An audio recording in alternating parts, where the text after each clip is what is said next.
Hello, everyone. Welcome. Thanks for joining our diagnostic training session today. Now, if you have any questions throughout the session, if you're joining on Zoom, just look at the top of the bottom of your screen. Wherever your Zoom controls are, you should see a little button that says Q&A. Click on that, hit submit, and I'll get to those at the end of the session. If you're joining us on YouTube right now, just feel free to use the live chat function if we're live at the time. If not, if it's after the fact, then feel free to leave a comment underneath, and I'll get to those at the end as well. So my name is Jason Gabrinas. I'm one of Snap-on's national diagnostic technical trainers. Been in the training department the last 10 years or so, traveling around North America, helping techs and shop owners get the most out of their diagnostic equipment. And before I did that, it was a couple years as a diagnostic sales rep at Snap-on. So I had about 30 different franchisees that I worked with, as well as the shops that they serviced, in order to help everyone get the most out of their diagnostic needs. And before I did that, it was 8 years at Subaru. So I worked in a dealership, and over time, I guess, became the default diag guy in the shop. So I always ended up with the drivability problems, the intermittent problems, the weird wiring problems that would show up on those cars. And that's really where I cut my diagnostic teeth, was trying to figure out all those weird head scratcher type cars that would come into my bed. And before that, a bunch of other miscellaneous wrenching jobs. Been a little over 25 years under hood experience. So our topic today is Security Link. Are you ready for the new OEM security protocols? And there are quite a few coming down the pike, and we'll discuss a little bit about that as we go forward through the presentation here. But let's take a step back. All right, we'll start back in the beginning. So back in 2015-ish or so, actually it was probably maybe even a little before that, there's a couple of these hackers out there that were messing around with a CAN bus. Right, now, CAN bus isn't just on vehicles. It's also in other controller networks, factories, and things like that. But they found out that they could access a Jeep remotely just if they knew their IP address of the radio that was on that Jeep, because it's hooked up to it's hooked up to Wi-Fi or whatever. So they were able to actually access it, and they told Chrysler about this. And I guess Chrysler decided that they didn't really feel it was that big of a deal at the time. So they didn't really pay attention to these guys. Now, there's two different types of hackers. There's black hat hackers, which would be the bad guys that want to try to steal your bank information, viruses and all that. These guys are what would be called white hat hackers. So they try to find vulnerabilities like this, and then they tell whoever's in charge of the coding, the manufacturer or whatever, that, hey, there's a problem, you should probably patch that. And actually, many companies, software companies, for sure, actually pay bounties for them to find bugs in their software and vulnerabilities in their software. This is kind of like what these people do. So they said, all right, well, you're not listening, and we really think this is a big problem that needs to be addressed. So they worked with Wired Magazine, and there's a link down there on the bottom, published in July of 2015, where they took the journalist from Wired Magazine, had them drive this Jeep here, and they had the IP address, and they were able to remotely access the Jeep. They were able to steer it, brakes, accelerator, anything that's electronic that is attached to the bus was able to be manipulated. So they could turn on the wipers, they could honk the horn, they could flash the lights, speed it up, slow it down, all that. Ends up driving the thing into a ditch. So this was in a controlled environment, like an airport, abandoned parking lot, something like that. So they weren't really any real danger, but they wanted to demonstrate, here's what we can do, because we're in a hotel like a couple blocks down the road, right? So we're able to access this from just this random hotel room somewhere, and we know the IP address. We can go in and we can send messages to this car. So that was a big demonstration. So after that, like right after that, on July 16th of that year, as a matter of fact, Chrysler said, hey, we're going to release an update for this radio that was to block that access. Now, one of the little problems with that, though, I might say, just kind of my opinion, that would be a problem, but in order to apply that patch, the vehicle had to physically go to the dealership, and they had a USB stick, and that's how they would update the radio through the USB stick. Now, I'm not sure how many folks who own Chrysler products of any type that had the same problem would have actually brought their vehicle to the dealership to get it done. It's not like they could have done it over the air. Nowadays, they probably could, because the technology is there. But back then, you had to physically have that USB stick and update the radio. So I'm guessing not a ton of people did it. Maybe more than I think, but I'm doubtful. Very doubtful. So that's a little bit of our history, and it kind of brought us to what we're looking at today. Every car on the road at this point, just about, more than likely has some sort of connected state, Wi-Fi, telematics, stuff like that. So the manufacturers wanted to stop outside people, whoever they may be, good guys or bad guys, from getting into the vehicle systems without first having some sort of a security check.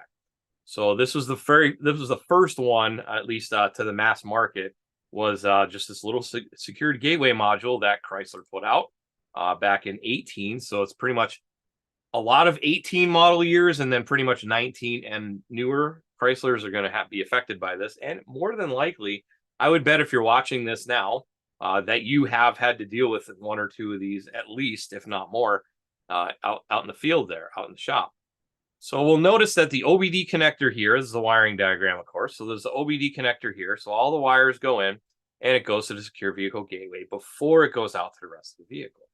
And also the communication lines from the radio, there's two CAN buses off that radio. They go into the secure vehicle gateway first, then they go out to the rest of the vehicle. So this is your gateway. It's called a gateway. It literally is a gateway. It's your gate. Right? So you need to be able to unlock that gate in order to be able to do really anything with the vehicle. So what is allowed and what is not allowed? So if it's locked, pretty much it's a safe bet. All I can do is passively read stuff. So I can read the codes, I can read the data, but I can't do anything else, right? Maybe OBD2 codes in some situations, you're able to clear the OBD2 codes, but you can't clear any of the factory codes. All right, so you're really not allowed to do anything when it's locked. And then unlocked, of course, you would get full access to the vehicle, just like you normally would expect on a non-secured vehicle. So you can clear the codes if you need to. You can perform functional tests, bidirectional controls, resets, relearns, whatever, and then resets, relearns, calibrations, like I just said. So especially like ADAS calibrations, if I need to replace a windshield, if I need to replace a tire pressure monitor, all of those things I need to be able to get through that gateway in order to access any of that information on the vehicle. So it is important to have access. And like I said a little earlier, it is not just FCA. It is coming down the road from multiple manufacturers. I would bet if we had the same conversation 5 years from now, bet you just about every major manufacturer in the world is going to have something like this, some way of needing to access it as well. So how does it work? Ideally, in an ideal situation, here's what's going to happen. So the tool is going to ping the module, because that's the first thing that it sees when it loads into the vehicle. It's going to ping the module. The module is going to say, okay, here's my secure ID, and probably the VIN from the vehicle as well. Sends it back to the tool. The tool then takes that information and adds in maybe a username and password, maybe the tool's ID, just depends on the manufacturer what it needs. But any of the required information, so it takes that secured ID, the tool's ID, so the serial number, username and password if needed, goes up to the unlock server. And then if it says, okay, all that stuff matches, all this stuff is good right here, this username, password, tool ID, secure ID. If all of that jives, all of it's good, the account's current, everything like that, it's going to send an unlock code down to the tool. The tool then recommunicates back with the module. And then it says, all right, cool, you're in. All right, I'm going to let you in. So it looks a little something like this. So you can see it makes the session. There's the IDs and such, ECU serial number, request an authorization, and then it sends down the unlock code and it's done. It takes just maybe a few seconds, depends on your internet speed, of course. But it doesn't take all that long, just a few seconds if you have, a fairly decent internet available. And then as you see up top, it says it's now available. So all vehicle manufacturer secured diagnostic requests are now available. So that's what happens when everything works the way it should. Now, I understand. I get it. There's a few things that we need to do in order to set this up, in order to make it work correctly. And if everything isn't in the right place where it needs to be, if we miss one step, something will happen and it won't allow you to unlock the vehicle. So let's take another example. So same thing. I'm going to try and get into the module, ping the module, get the secure ID back. Great. Cool. Send it up. All my secure ID, my tool ID, my username and password. And then if something isn't right in there, if the tool's not registered with the website, username and password is incorrect, the account's not current if it's an auto auth account because you need to pay yearly for that, or if the tool's software is not current. That is a manufacturer requirement. It needs to have current software on the tool as well. That's an OEM manufacturer's requirement. So if it says that, I says, all right, nope, sorry. We're going to send and say, nope, you cannot get past this gateway. Right. So it would look something like this. It's going to go through and it's going to say authorization denied. In this case, it's going to say unlock procedure is unavailable. And then it still lets you into the vehicle, but it's limited, right? So some vehicle manufacturer secured diagnostic requests may not be available. When it comes to Chrysler, it's pretty much you can't do anything except read codes and data. Now I'm going to go back to this screen here. So the unlock procedure is available on our secure gateway system. Ensure the scanner has been added to a snap-on profile. That's important. With OEM credentials added, and then you need to restart the tool afterwards as well, just so everything kind of syncs together. So we need to make sure that that works. Or if we have this situation, failed to start a security link session, and it says device not associated with profile. So in this case, that means the device is not loaded into either your snap-on profile in this case, or it might not be in with auto-off, right? So unable to retrieve device owner information in that case. So we have to have all the pieces in the right spot in order for it to work. How about another example? What if my Wi-Fi is not on when I go to authorize the vehicle? So it's going to come in, secure ID comes in, it's going to try and upload everything, but hey, I can't go any further because I don't have Wi-Fi. So if I don't have Wi-Fi, it's just going to stop there. It's not going to make it all the way to the authorization server to send me an authorization code back down in order to unlock the vehicle. So in that case, it doesn't work. So it would look something like this. Now, we do spell it out in black and white for you. Hey, no Wi-Fi. You don't have Wi-Fi. All right, so let me back it up here. Okay. So failed to start a security link session. Wi-Fi is required. Make sure Wi-Fi is on and you are connected to the internet. Now, that is not to say you do not need to be on the internet the entire time. That is one of the nice things about how our tools do it versus how the factory tool may do it for Chrysler. Now, I've heard stories. I've never been able to confirm by actually using the Chrysler tool off of Wi-Fi. But from what I've been told, it doesn't always work. It's because it's tied to the building. It's tied to the Wi-Fi. If you go out on a road test, your mileage may vary. But in our case, you just need to be hooked to Wi-Fi for the initial syncing of the vehicle, initial getting into the vehicle. It says unlocked on the top. As long as you don't leave the vehicle, back out of the vehicle, hit the change vehicle button, any of that, and you stay in the vehicle, you're able to access it. You don't need Wi-Fi at that point.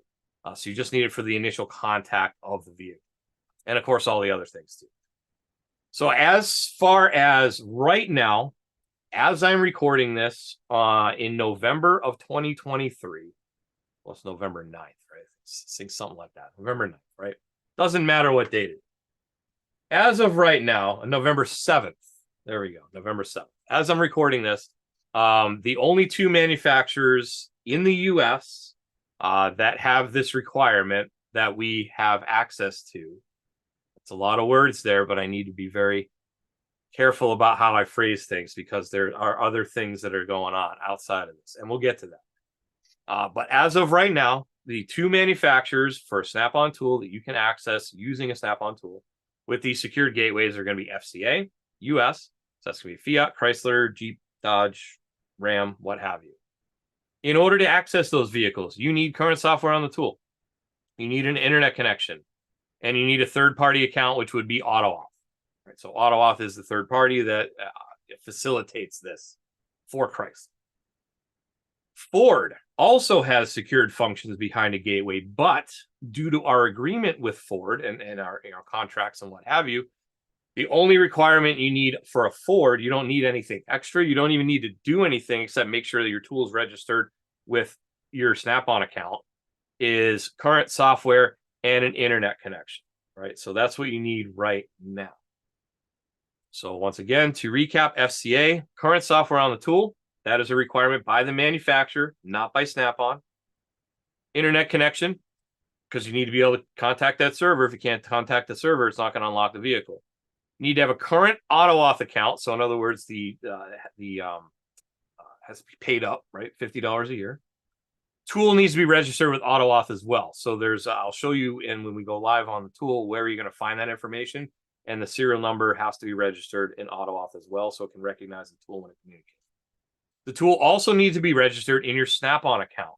Now, this seems like an extra added step, but it's going to help you in the long run because you can actually manage all of the manufacturers that are coming, as well as FCA and Ford, from that one account. So it's going to give you that access from that one touch point where then you don't have to worry about going to any separate different places.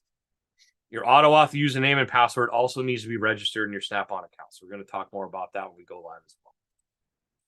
Ford is much simpler. As I said, current software on the tool, internet connection, and the tool needs to be registered in the Snap-on account. That's all you need to do. But the tool does have to be in your Snap-on account because that's how it communicates out, right? That's the first stop of any of your data comes out from the tool, goes to the Snap-on account, then goes to where it needs to go. So it has to be registered in there as well. But as long as those three things are fine, you're good. Now, that's as of right now, November 7th. There are two other manufacturers that are like knocking on the door. It's almost there, but we're waiting on the other manufacturers to process whatever they need to process. As far as Snap-on is concerned, everything is ready to go. We're just waiting for the okay, you can turn it on from the other manufacturers. So one of them, and I just saw this pop up in the chat on YouTube too, is Nissan. So I actually had a 23 Nissan Sentra as a rental a couple weeks ago, and I'm thinking, oh, it's a Sentra. It's probably not going to have something like that. Well, guess what? It does. Sentra's like their low end car. So I figured they might not have it, but guess what? They do. It says verify your vehicle manufacturer account details, master secure vehicle gateway settings in your profile manager. Now we can't add it yet because we don't have it in the US. So it's going to give you a little reference code and says link credentials can't be found. That's, there's nothing really you can do right now. And that's going to say failed to start security link session, authorization denied. Some requests are locked by the vehicle manufacturer. Now, that being said, there is another screen that'll pop up. It says unable to unlock secure gateway. For vehicles that are unable to have the secure gateway unlocked, diagnostic test mode can be manually enabled. The diagnostic test mode will enable the scan tool to perform some additional functionality for many systems. Not all, but some. And then it gives you the protocol on how to do it. I'm not going to go through all the different steps, but it's going to tell you, but you can verify if you go into the 8-channel CAN gateway, which is what they use for their diagnostic secure gateway system on the vehicle. And it'll give you a PID in there. It says diagnostic test mode or intermediate. So in that case, I just popped into the gateway real quick. And in this case, it says restricted mode because I hadn't gone through that whole process. Now, as I said, it's November 7th, 2023. This is the first time doing this class right now. Now, in 5 weeks, I'm going to be doing this class again because that's how we do this. We do 5 classes, then we repeat again. For 5 more classes, the same class, the same 5-class cycle. So if we are having the same conversation 5 weeks from now, it may be different. That's how close it is. So I'm talking to, people in the know because I was like, I'm doing this class. Do we have an answer yet? So he said, should be soon, but we don't know when. It's going to be very soon. So I would imagine in 5 weeks from now, when we're doing this class again, I will be able to tell you and talk to you about how we would do this. All right, so that's there. So coming soon, very soon. Don't know when though, so don't quote me on anything, but it is coming very soon. We are ready. Nissan is not. That's the holdup here. So Nissan was taking a little while to figure out what they were going to do. But as far as we know, as of the date of this recording, you will need current software on the scan tool. That's just a must regardless. You need an internet connection. That's just a must regardless. And as far as we know, they will be using AutoAuth to also authorize the vehicle from there. And also, I've been told, once again, not 100% sure until this all rolls out, but from what I've been told, because I've been asked many, many times, is it going to be an extra fee for Nissan? As far as I've been told, no. That's as of right now, November 7th, 2023. May change in the future, but as far as I know, as far as I've been told from anybody I know, and they're way smarter than me with this stuff, they said as far as they know, it's going to just be $50 a year for whoever's using AutoAuth because it's just kind of a pass-through service. All right, so that's how I am to understand it as of right now. 5 weeks from now, we might be having a different conversation, but as of right now, that's how it is. So then your auto auth username and password needs to be registered in your Snap-on account. If you already have FCA, it will already be registered, but to add in additional manufacturer, there may be some different verbiage that needs to be agreed to in the contract. So you will have to actually add Nissan to your account when that happens, right? So you just have to check the box and agree to whatever new contract is in there. End user license agreement, right? So that is coming soon. And then the one I can give you less detail on, but it's Volkswagen. Volkswagens will be soon thereafter, if not even at the same time. I don't know. But Volkswagen is the next one on the docket. And then there's other manufacturers, a little further down the line that aren't there yet, or we don't need it. But I know some of you may have seen, you try to hook up to a Nissan and it gives you a screen, or you hook up to a VAG vehicle and it gives you that screen too. So those are coming. Those will be your next ones that'll be available. And then, like I said, more and more are coming down the pike. It's just a matter of when are they going to make it necessary. It's not necessary yet. We're working on the ones that are. Like I said, Nissan we're ready.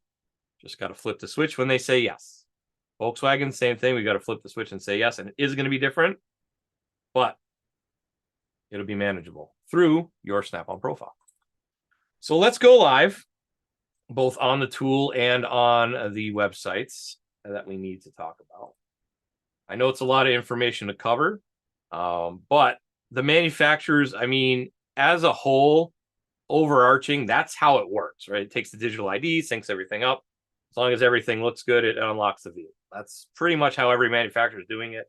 They just have different ways of making it happen behind the scenes that you may need to worry about. That's why we're trying to make it easier on you with using the profile, having the one little profile there where you can just manage it. All right. So the first thing I need, if I'm going to go hook up this tool to it, well, Wi-Fi needs to be on. Then I need to go into my system settings or my tools menu, depending on what I have for a tool, but it's going to be the gears. And then you'll see in there, it says get connected. So if I go into get connected, this is going to give me the numbers that I need in order to register this in my account. So there's the serial number of the device.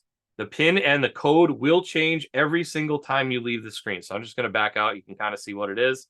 Starts with a 3, starts with a 6, go again. Starts with an 8, starts with an F. So it's a randomized ID that if you leave the screen, it's not going to work.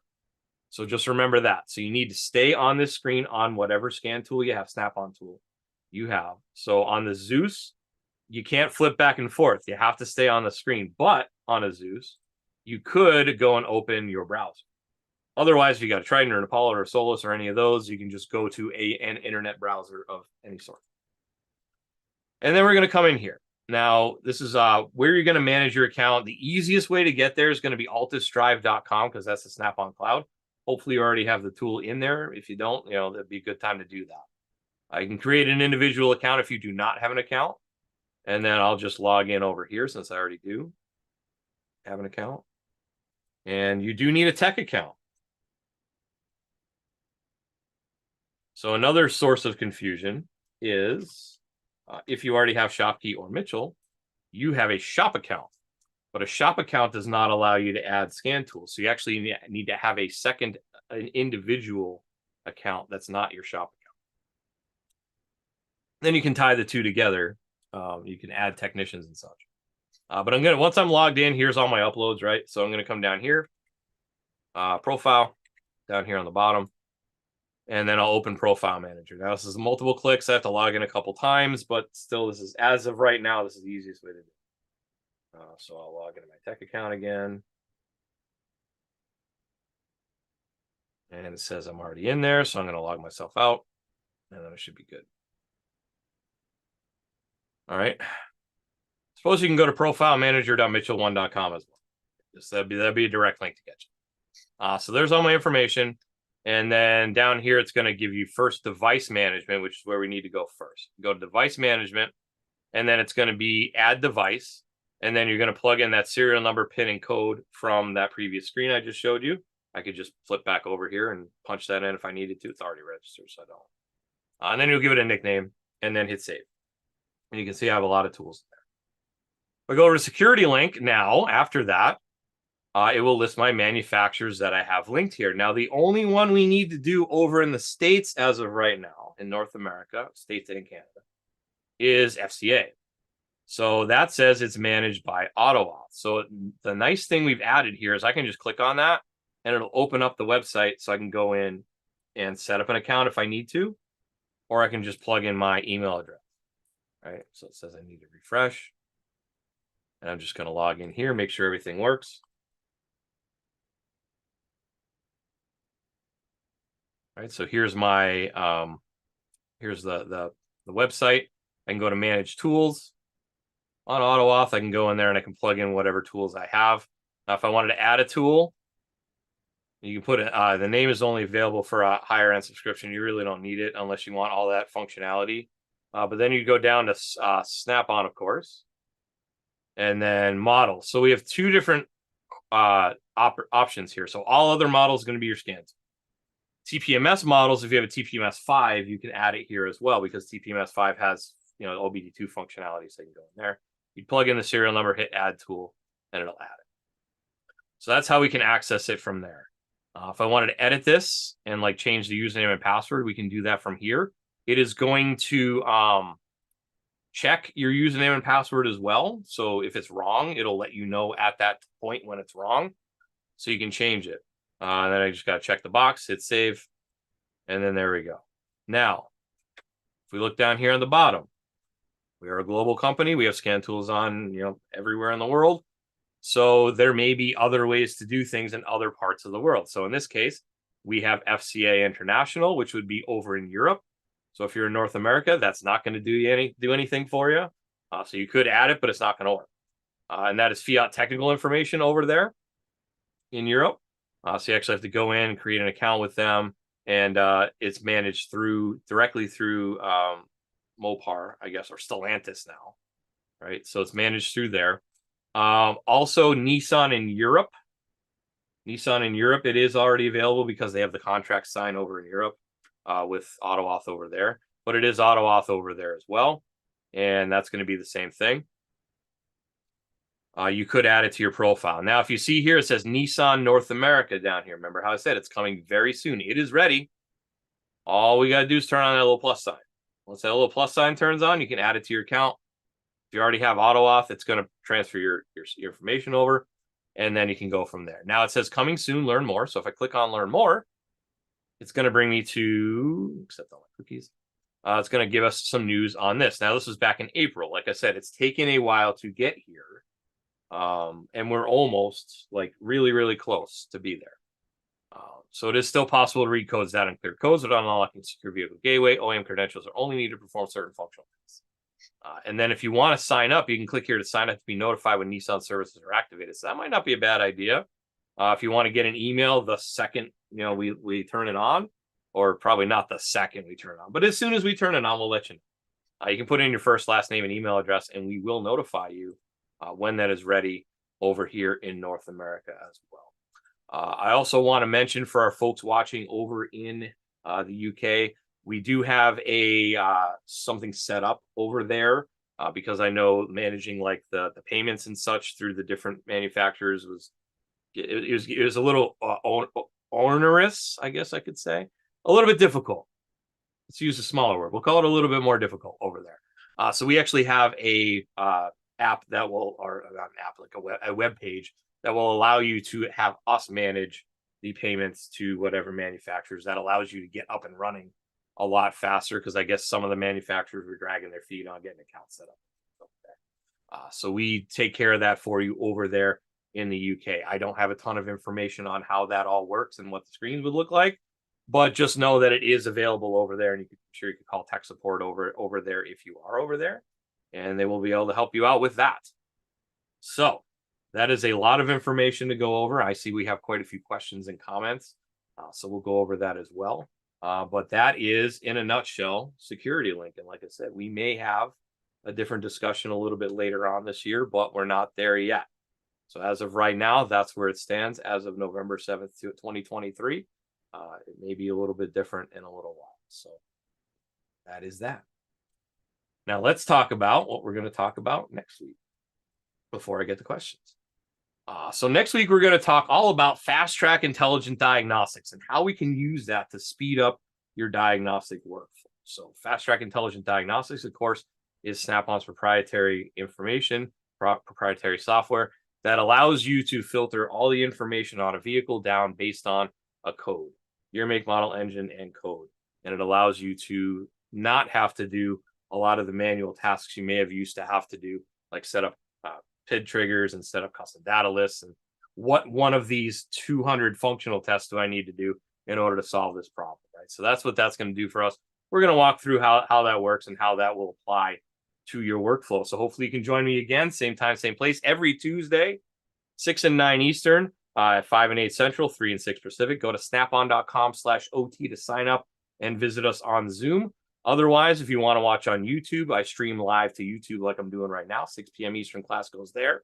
And then 9 p.m. Eastern class goes to my Facebook page. So facebook.com/SnapOnJason, all one word, no dash in the Snap-on.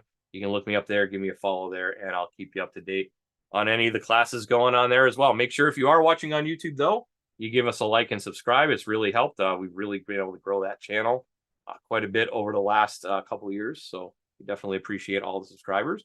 But a lot of you who watch the videos are not subscribers. So I would hope that if you find this content helpful, that you would give us a like and a subscribe. If you want to see any of the other past topics in this series, anything from ADAS down to vehicle network communication that we did last week, there's 74 different topics available for free, 24/7, available on our YouTube channel. So once again, youtube.com/SnapOnDiagnostics.